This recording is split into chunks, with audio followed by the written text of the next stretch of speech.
Hello YouTube. I wanted to do a quick video. This is inspired by Andrew Cutter 2's top 10 Mario game list, and I've been thinking about doing it for the past couple of days since he put up the video.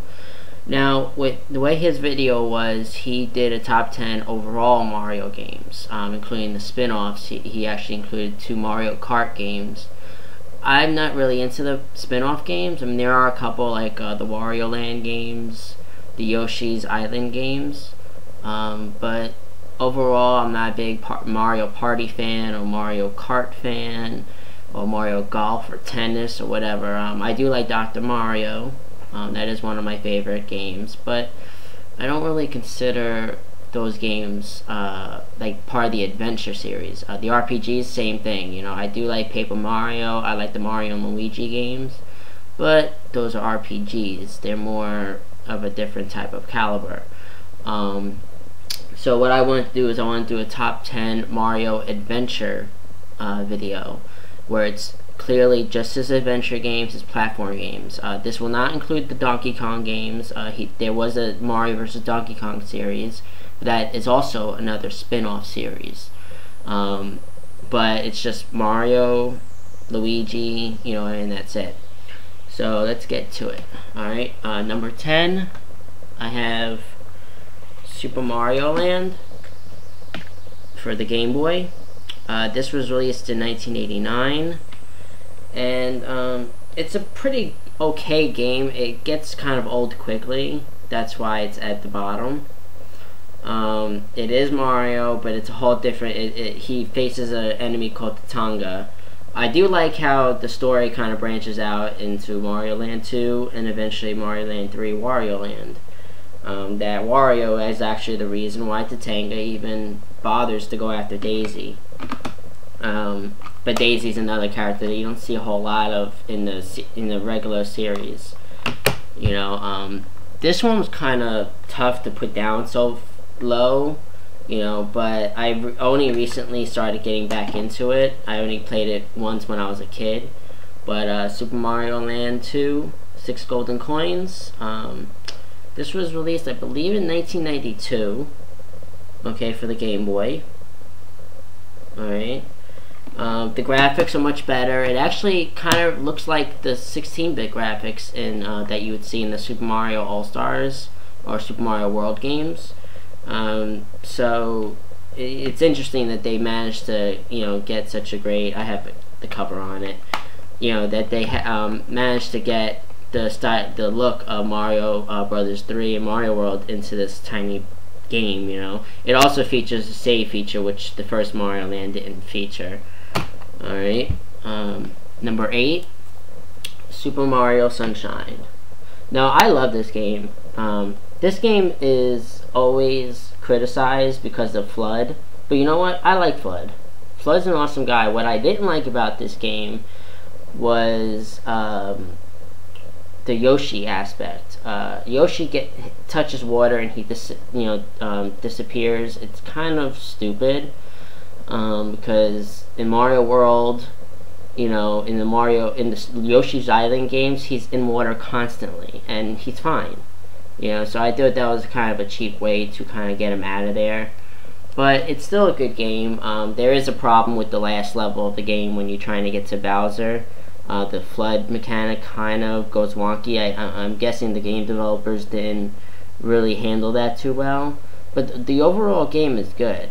I mean, the graphics are excellent. The graphics are better than Mario 64, but that's also because of the, you know, it's Gamecube instead of the 64.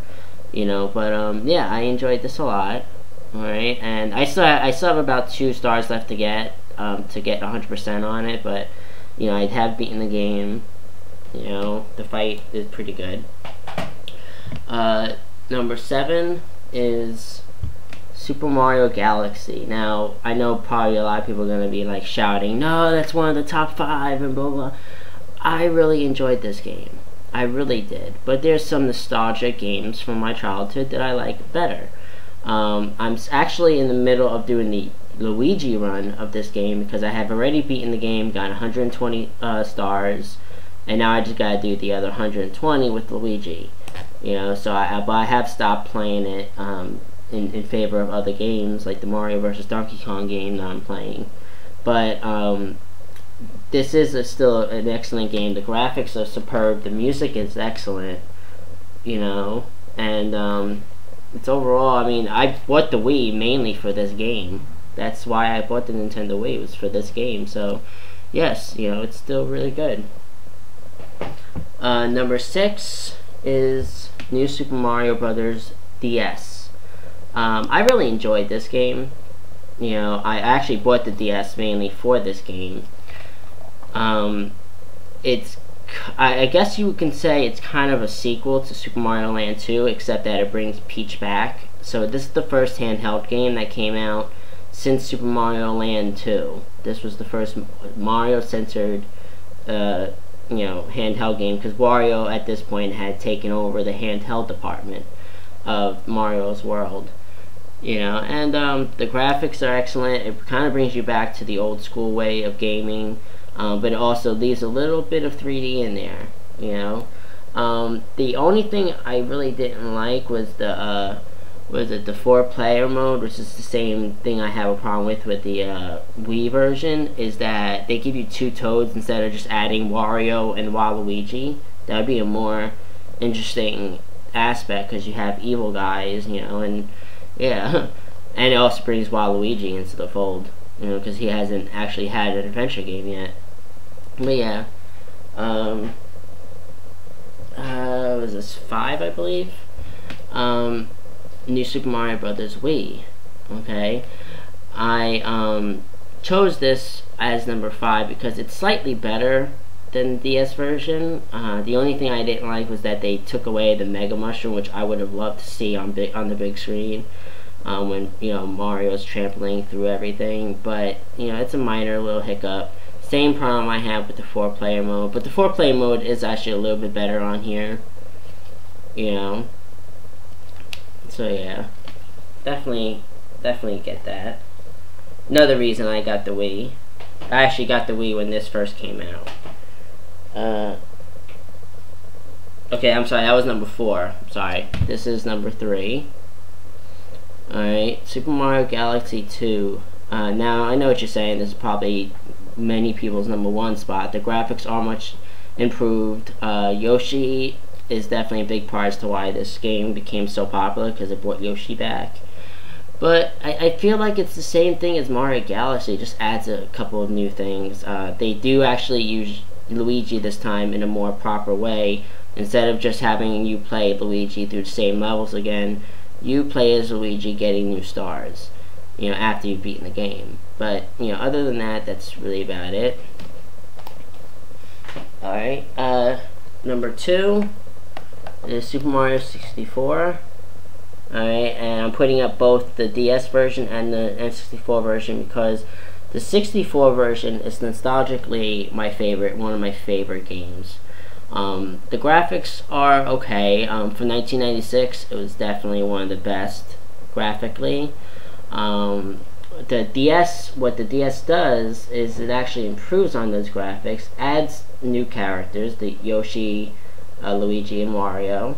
I actually consider this a sequel because it starts off with Yoshi being on top of the castle, so I can kind of consider it a sequel, and that Bowser just added new levels, you know. So, but you know, it is obviously this is kind of like Super Mario Dance 5, basically. But yeah, this is definitely one of my favorites. So that's number 2. I'm sorry, that was number 3. I'm sorry, number 3. Number 2 is Super Mario World. Alright, I have both the original and the Super Mario Advance 2 version for Game Boy Advance. This is actually, I first played this game in an arcade, which was kind of weird for me because I had never seen Mario on the arcade. I didn't even play Donkey Kong on the arcades. But what Super Mario World, the Game Boy Advance version, does is that it adds a new feature where you have to get all the, if you get all the Yoshi coins, you know, you get like you get like 100. It shows that you got 100% basically. It gives you kind of a reward. You know, whereas the other version, I don't remember them doing that. But yeah, I mean, anybody who's played this game knows exactly why it's so freaking awesome. So yeah, I would definitely go get it. If you don't have a Super Nintendo but have a Game Boy Advance or a Nintendo DS Lite, get the the Super Mario Advance 2 version. The graphics are much more improved in the Advance version, though. Now, number 1 is, of course, I'm going to cheat a little bit, Super Mario All-Stars. And I'm placing the Mario Brothers Deluxe and the Mario Brothers 3 Super Mario Advance 4 game on there just to kind of show you why Mario All-Stars is my favorite, because it's got the original game plus Mario Lost Levels and Super Mario Brothers 3 Super Mario Advance 4, or rather Super Mario Brothers 3. And the reason why I put this on here, the Super Mario All-Stars, is because it's basically 4-in-1. I mean, there's nothing better than that. You get 4 of the best games. I know that there was a version of this game put out there with Mario World included, and that would actually be my number 1 if I had it. But this is it.